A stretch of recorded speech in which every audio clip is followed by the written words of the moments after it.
Alright, this is the next part of Lost is Freemasonry by Manly PR, and this is the introduction. Freemasonry, though not a religion, is essentially religious. Most of its legends and allegories are of a sacred nature. Much of it is woven into the structure of Christianity. We have learned to consider our own religion as the only inspired one. And this is probably accounts for much of the misunderstanding in the world today concerning the place occupied by Freemasonry in the spiritual ethics of our race. A religion is a divinely inspired code of morals. A religious person is one inspired to nobler living by this code. He is identified by the code, which is his source of illumination. Thus, we may say that a Christian is one who receives his spiritual ideas of right and wrong from the message of the Christ, while a Buddhist is one who molds his life into the archetype of immorality given by the great Gautama, or one of the other Buddhas. All doctrines which seek to unfold and preserve that invisible spark in man named spirit are said to be spiritual. Those which ignore this invisible element and concentrate entirely upon the visible are said to be material. There is in religion a wonderful point of balance, where the materialist and spiritist meet on the plane of logic and reason. Science and theology are two ends of a single truth, but the world would never receive the full benefit of their investigations until they have made peace with each other and labor hand in hand for the accomplishment of the great work, the liberation of spirit and intelligence from the three-dimensional prison house of ignorance, superstition, and fear. That which gives man a knowledge of himself can be inspired only by the self, and God is the self in all things. In truth, he is the inspiration of the thing inspired. It has been stated in Scripture that God was the Word, and that the Word was made flesh. Man's task now is to make flesh reflect on the glory of that Word, which is within the soul of himself. It is this task which has created the need of religion. Not one faith alone, but many creeds, each searching in its own way, each meeting the needs of individual people, each emphasizing one point above all others. 12 fellow craftsmen are exploring the 4 points of the compass. Are not these 12 the 12 great world religions, each seeking in its own way for that which was lost in the ages past, and the quest of which birthright of man? Is not the quest for reality in the world of illustrations the task for which each comes into the world? We're here to gain balance in a sphere of unbalance, to find rest in restless thing, to unveil illusion, and to slay the dragon of our own animal natures. As David, king of Israel, gave to the hands of his son Solomon the task he could not accomplish, so each generation gives to the next the work of building the temple, or rather rebuilding the dwelling of the Lord, which is on Mount Moriah. Truth is not lost, yet it must be sought for and found.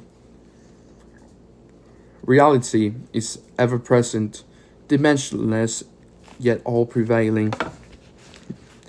Man, creature of attitudes and desires, and servant of impressions and opinions, cannot, with the wavering unbalance of an untutored mind, learn to know that which himself does not possess.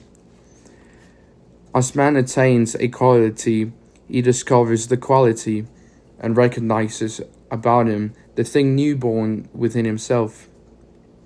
Man is born with eyes, and yet only after long years of sorrow does he learn to see clearly and in harmony with the plan.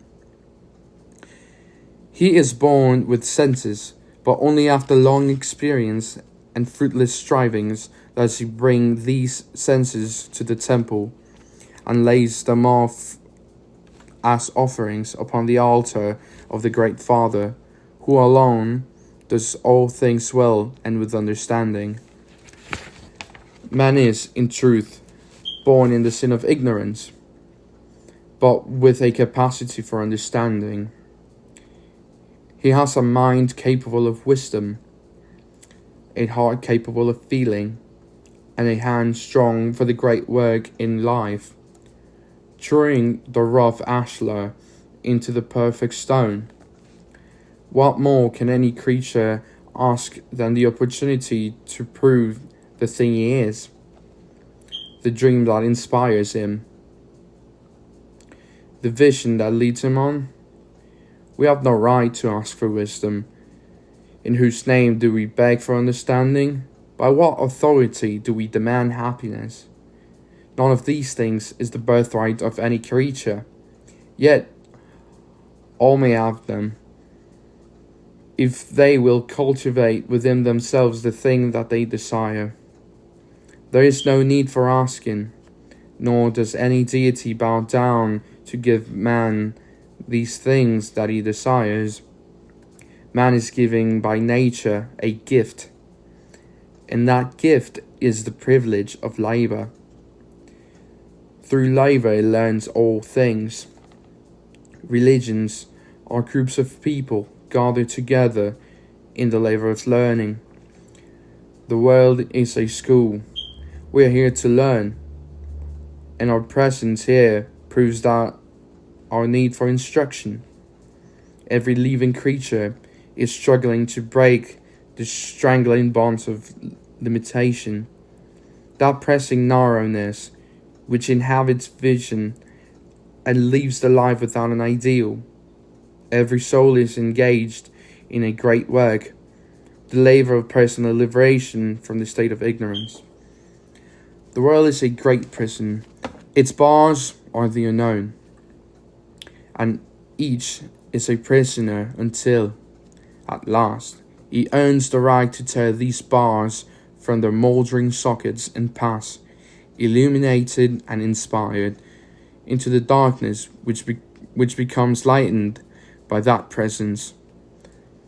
All peoples seek the temple where God dwells, where the spirit of the great truth illuminates the shadows of human ignorance. But they know not which way to turn, nor where the temple is. The mist of dogma surrounds them. Ages of thoughtfulness bind them in. Limitation weakens them and retards their footsteps. They wander in darkness seeking light, failing to realize that the light is in the heart of the darkness. To the few who have found him, God is revealed. These in turn reveal to him, to man, striving to tell ignorance the message of wisdom. But seldom does man understand the mystery that has been unveiled. He tries weakly to follow in the steps of those who have attained, but all too often finds a path more difficult than he even dreamed. So he kneels in prayer before the mountain he cannot climb, for those for whose top gleams the light which he is neither strong enough to nor reach nor wise enough to comprehend. He lives the law as he knows it, always fearing in his heart that he has not read aright the flaming letters in the sky, and that in living the letter of the law he has murdered the spirit. Man bows humbly to the unknown, peopling the shadows of his own ignorance with saints and saviors, ghosts and spectres, gods and demons. Ignorance fears all things, falling, terror-stricken before the passing wind. Superstition stands as a monument to ignorance, and before it kneel all who realize their own weaknesses. Who is in all things the strength they do not possess? Who give to sticks and stones the power to bruise them? Who change the beauties of nature into dwelling place of ghouls and ogres? Wisdom fears no thing, but still bows humbly to its own source. While superstition hates all things, wisdom, with its deeper understanding, loves all things. For it has seen the beauty, the tenderness, and the sweetness which underlie life's mystery. Life is the span of time appointed for accomplishment. Every fleeting moment is an opportunity, and those who are great are the ones who have recognized life as the opportunity for all things. Arts, sciences, and religions are all monuments standing for what humanity has already accomplished. They stand as memorials to the unfolding mind of man, and through them, man acquires more efficient and more intelligent methods of attaining prescribed results. Blessed are those who can profit by the experiences of others, who, adding to that which has already been built, can make the inspiration real and their dreams practical. Those who give man the things he needs, while seldom appreciated in their own age, are later recognized as the saviors of human race. Masonry is a structure built upon experience. Each stone is a sequential step in the unfolding of intelligence. The shrines of Masonry are ornamented by the jewels of 1,000 ages. Its rituals ring with the words of enlightened seers and illuminated sages. 100 religions have brought their gifts of wisdom to its altar. Arts and sciences, unnumbered, have contributed to its symbolism. It is more than a faith. It is a path of certainty. It is more than a belief. It is a fact. Masonry is a university teaching the liberal arts and sciences of the soul to all who will attend to its words. It is a shadow of the great Atlantean mystery school, which stood with all its splendor in the ancient city of the Golden Gates, where now the turbulent Atlantic rolls in unbroken sweep. Its chairs are seats of learning. Upon its pillars uphold the arc of universal education, not only in material things, but also in those qualities which are of the spirit. Upon its trestle boards are inscribed the sacred truths of all nations and of all peoples. And upon those who understand its sacred depths has drawn the great reality. Masonry is, in truth, that long-lost thing which all peoples have sought in all ages. Masonry is the common denominator, as well as the common divisor of human aspiration. Most of the religions of the world are like processions. One leads, and the many follow. In the footsteps of the demigods, man follows in his search for truth and illumination. The Christian follows the gentle Nazarene of the winding slopes of the Calvary. The Buddhist follows his great emancipator through his wanderings in the wilderness. The Mohammedan makes his pilgrimage across the desert sands to the black tent at Mecca. Truth leads, and ignorance follows his train. Spirit blazes the trail, and matter falls behind. In the world today, ideals live but a moment in their purity before the gathering hosts of darkness snuff out the gleaming spark. The mystery school, however, remains unmoved. It does not bring its light to man. Man must bring his light to it. Ideals coming into the world become idols within a few short hours, but man, entering the gates of the sanctuary, changes the idol back to an ideal. Man is climbing an endless flight of steps, with his eyes fixed upon the goal at the top. Many cannot see the goal, and only one or two steps are visible before them. He has learned, however, one great lesson, namely, that as he builds his own character, he is given strength to climb the steps. Hence, a mason is a builder of the temple of character. He is the architect of a sublime mystery, the gleaming, glowing temple of his own soul. He realizes that he best serves God when he joins the great architect in building more noble structures in the universe below. All who are attempting to attain mastery through constructive efforts are masons at heart, regardless of religious sect or belief.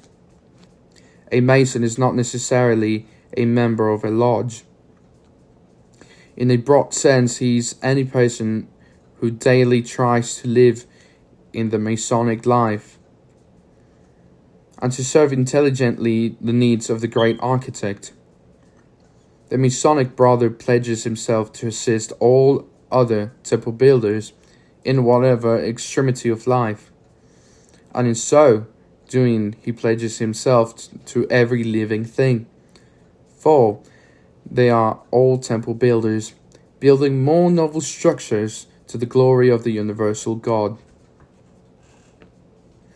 The true Masonic Lodge is a mystery school, a place where candidates are taken out of the follies and foibles of the world and instructed in the mysteries of life, relationships, and the identity of that germ of spiritual essence within, which is, in truth, the Son of God, beloved of his Father.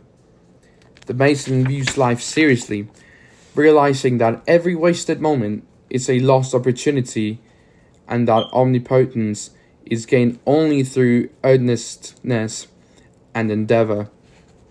Above all other relationships, he recognizes the universal brotherhood of every living thing.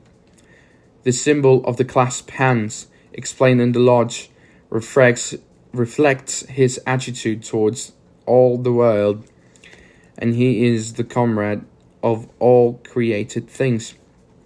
He realizes also that his spirit is a glowing, gleaming jewel, which he must enshrine within a holy temple built by the labor of his hands, the meditation of his heart, and the aspiration of his soul. Freemasonry is a philosophy which is essentially creedless.